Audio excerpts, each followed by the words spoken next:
Welcome back, everyone. So, just like the ordinary calculus, that is the calculus of single variable scalar function, we saw that the concept regarding continuity of a function and the differentiability of a function are very important topics in calculus. It is no different for a vector valued function, whether it's a function of a single variable or more than a single variable. So to refresh our memory, if we remind ourselves of the definition of continuity, we remember the fact that a scalar function, let us call it phi of a single variable u, this was called continuous at a given point u if we could have limit delta u tends to 0 and then phi u plus delta u, when you take the limit delta u tends to 0, it coincides with the functional value at the point u. That was in the colloquial term, but it had a precise mathematical meaning. What it meant was that holding this condition true meant that you choose a positive number, any positive number. Let us choose the letter epsilon. So for any positive number epsilon, we could find a corresponding number. We can find a positive number. We'll call it delta. Delta is also positive. So corresponding to epsilon, we find another positive number, delta, such that anytime you restrict this delta u smaller than delta, we must have the functional value phi of u plus delta u confined within the epsilon neighborhood of phi of u. So that means this quantity is less than epsilon. That's what it meant.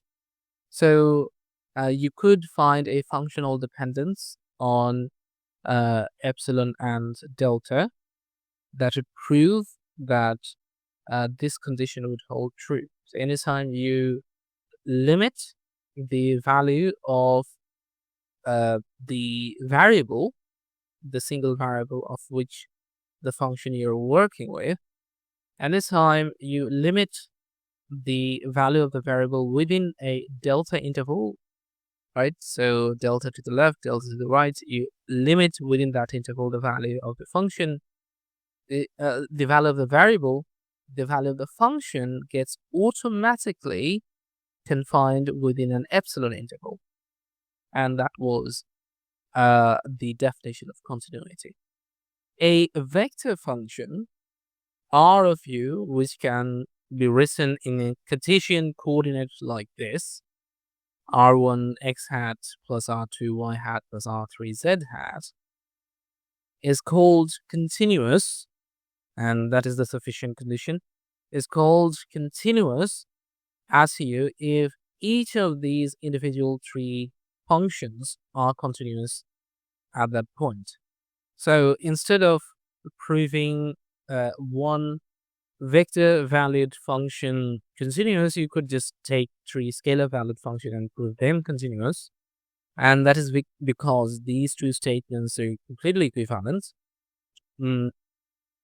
That is saying this is the same statement as writing limit u tends to 0, delta u tends to 0, r vector r, u plus delta u, coincides with the functional value of r of u.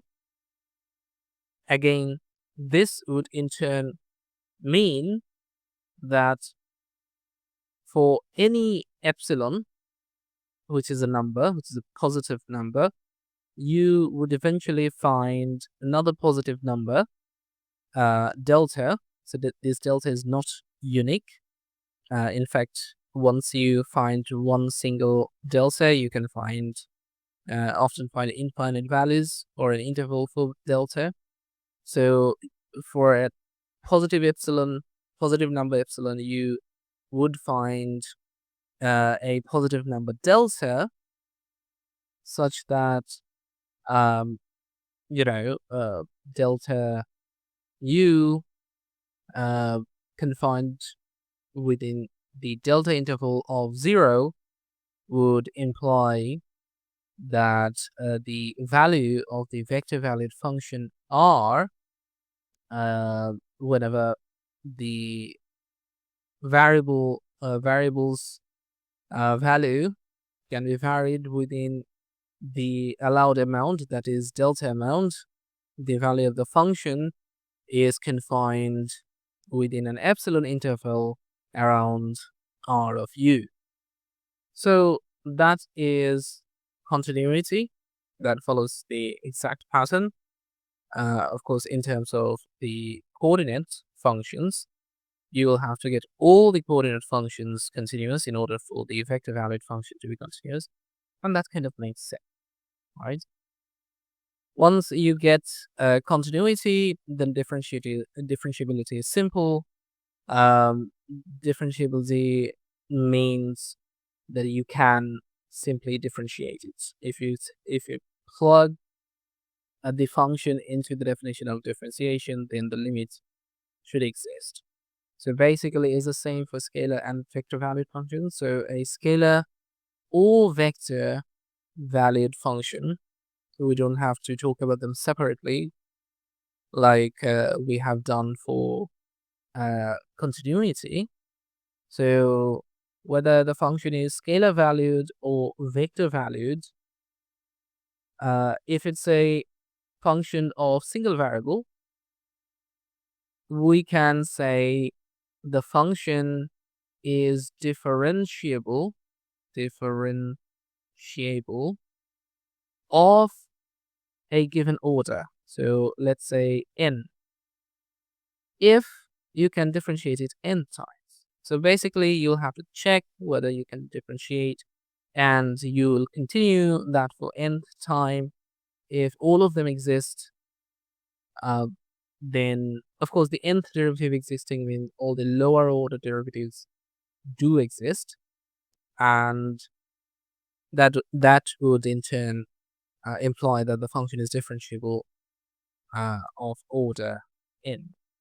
Once you have defined differentiation, and the definition is of course what we have discussed in the previous video, then you can lay down the rules, and we under the name of proposition will lay down the rules of differentiation, and this should be fairly straightforward, right? I should say positions probably, because there are more than one. So number one, if I differentiate a sum, so remember this A, B, C with vector signs, these are all functions. So A is a function of u, B function of u, C function of u. These are all vector valued function of u, and we'll also have some scalar valued functions. So for example, phi of u. So without the vector sign, it's scalar valued function, right? And I'm assuming all of them are differentiable. So that's just a given assumption.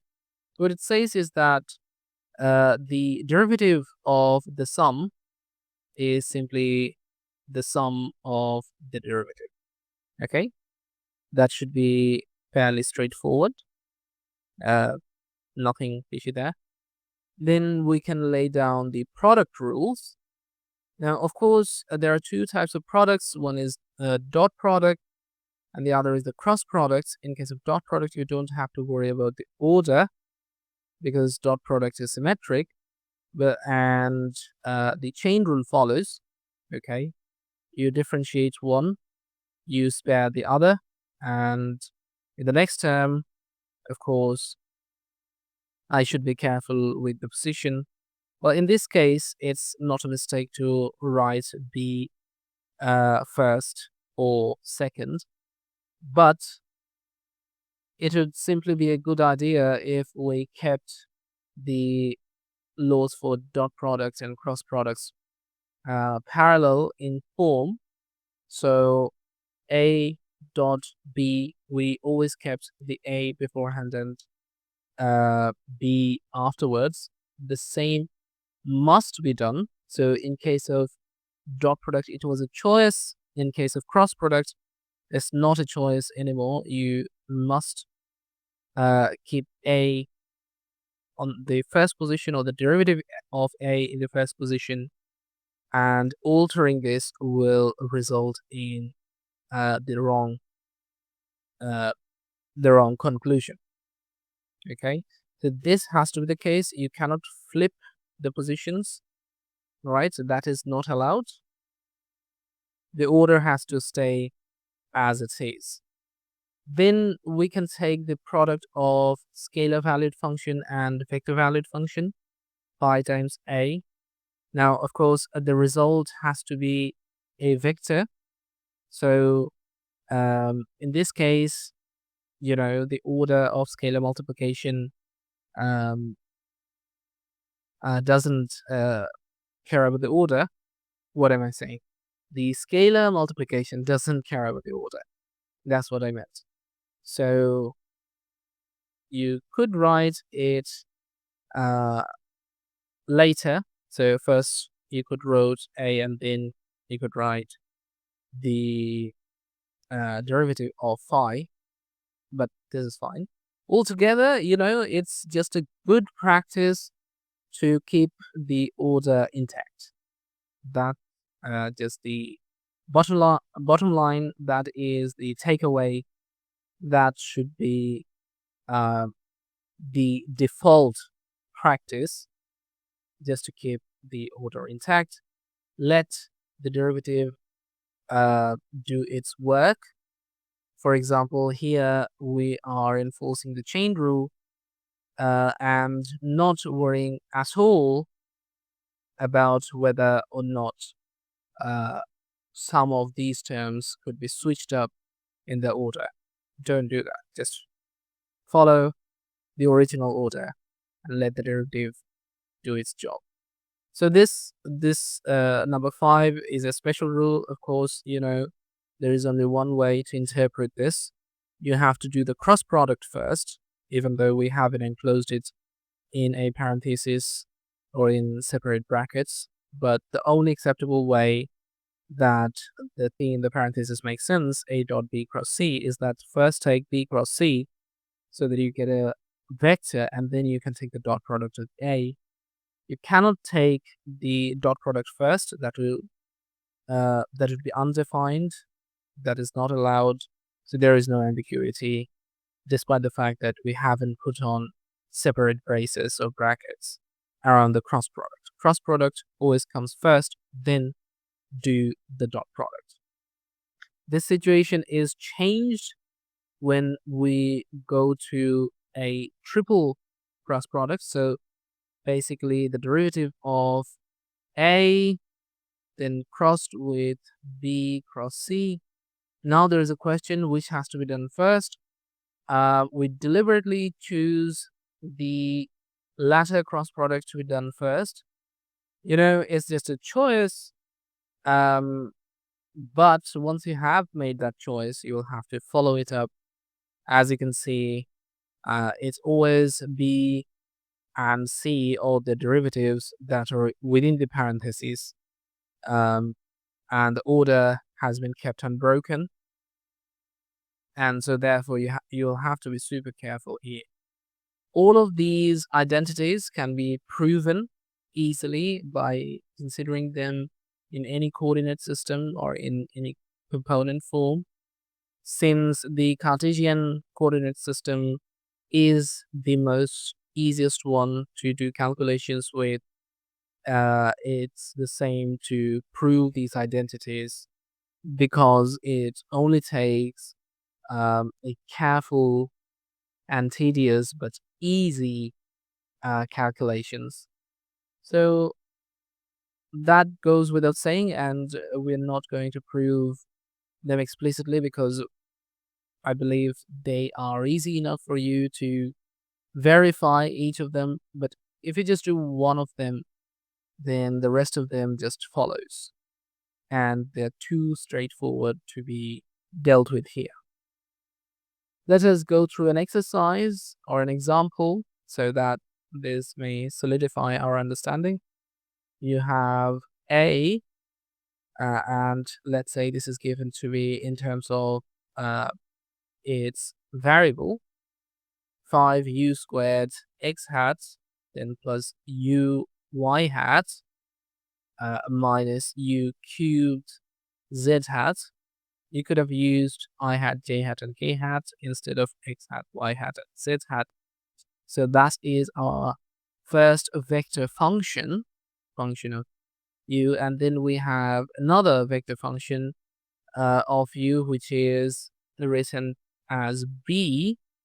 So b vector equals sine of u times x hat, okay, minus cosine of u and then y. What do we need to find? So find the derivative of a dot b. Now this can be done in two ways. So solution, one of the way is first to carry out the dot product. So you simply write, of course, a dot b, which is equal to 5u squared sine of u, right? So this one goes with that one, as you know, for dot product. And then we have minus u times cosine of u, okay? And because there is no z term, then we don't have any third term. And then you simply can take its derivative. So the differentiation of a dot b with respect to u, what does it give us? Well, 5u squared, differentiate that first. So you have 10u sine of u, then differentiate sine, so minus 5u squared cosine of u, and then you have minus cosine of u, and then you should have plus u sine of u. I think this should be a plus, right? Yeah, because this was a plus, so there is no additional minus sign. So altogether, you should have 5u squared minus 1 cosine of u, and then you should have plus 11 u sine of u. And that is the answer. Alternatively, you could apply one of the formula that we have just shown, that is the derivative of a dot b equals a dotted with the derivative of b. So basically the distribution of the dot product, the derivative over the dot product, and therefore the consequent chain rule. And then of course d a over du dotted with b. So basically instead of doing one derivative and one dot product, you're doing two derivatives and then two dot products. Does that make any sense? Nonetheless, this is just an exercise, so let's get on with it. Well, what we have instead of a, we write down the expression. So 5u squared x hat plus u y hat minus u cubed z hat. All right, so that was the expression for a. And then you dot it with the derivative d du of b, which is sine u times x hat minus cosine of u times y hat. Then, of course, the roles are switched, and now you have to take the derivative of the first function, which is 5u squared x hat uy hat minus u cubed z hat. That has to be dotted with the vector b untouched. Sorry, there is no 5. Sine of u x hat minus cosine of u y hat. So the first differentiation, that is this one, results in cosine u x hat plus sine of u y hat.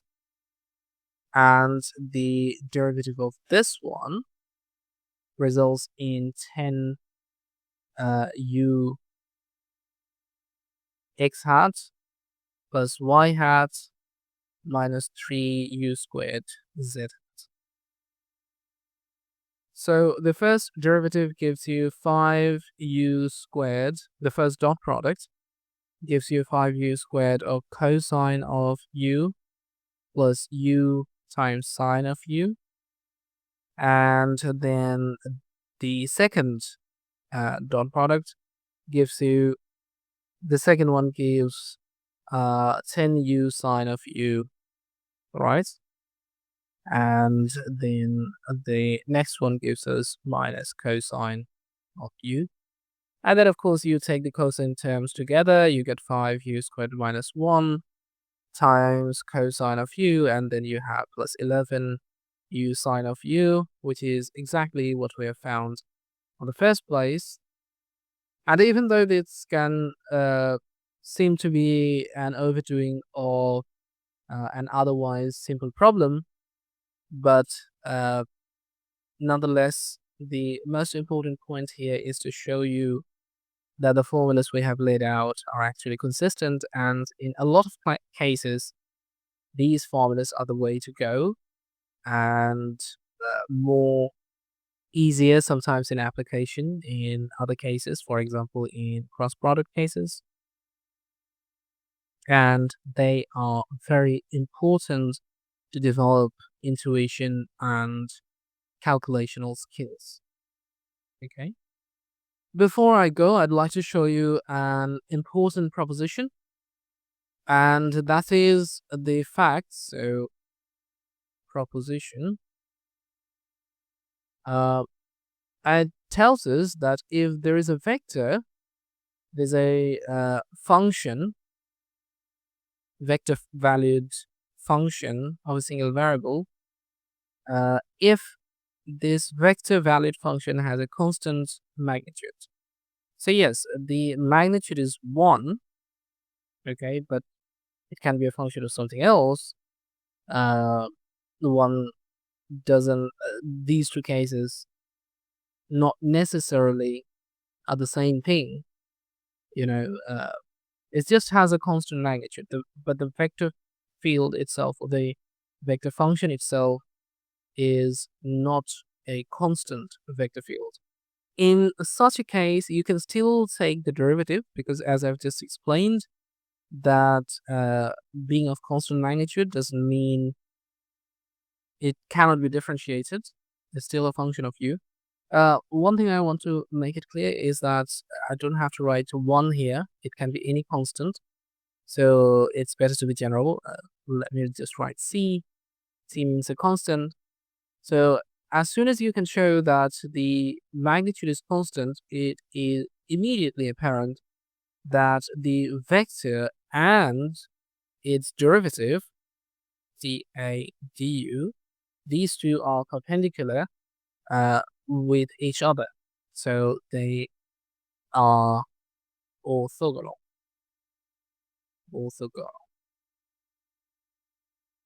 And there is a condition, of course. The condition is that provided its derivative is not identically 0. And that can happen if the vector itself is constant. Of course, in that case, the derivative is 0. So provided the derivative is not 0, right, this thing, it's not 0 in terms of its magnitude, it's not 0, then the vector a and its derivative both are perpendicular on each other. It's very easy to show, very easy to prove. What you'll have to do is to take the dot product of the vector with itself, and that is constant, right? Because that is going to be c squared. So a square of a constant is also a constant. Then you can differentiate, okay? You can take d du on both sides. And from the rule of derivative we have just laid out, you have dA over du dotted with a plus a dotted with dA du. So just following the rule. And on the right hand side, if you differentiate c squared with respect to u, you get 0. However, the two terms on the left hand side are essentially the same because the dot product is symmetric. So you basically have this one term, which is a dotted with dA over du, the derivative of a with respect to u, times 2 equal to 0. So this equal to 0, and consequently I can just drop 2. I can divide everyone by 2, and then 2 is dropped. And notice the dot product of a and its derivative are 0. Now if dA over du itself is 0, which can happen if a was a constant vector, so the magnitude of a constant vector is also constant, then the derivative could be 0, yeah. But if it weren't the case, as we have said, if a is still a function of u, that means the direction, the unit vector is a function of u. That holds the dependence on u because the magnitude is a constant.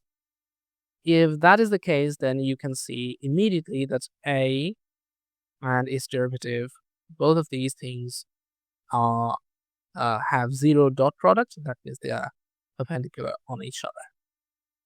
Okay, so that is simply the proof. In the subsequent videos, we'll see more examples and applications.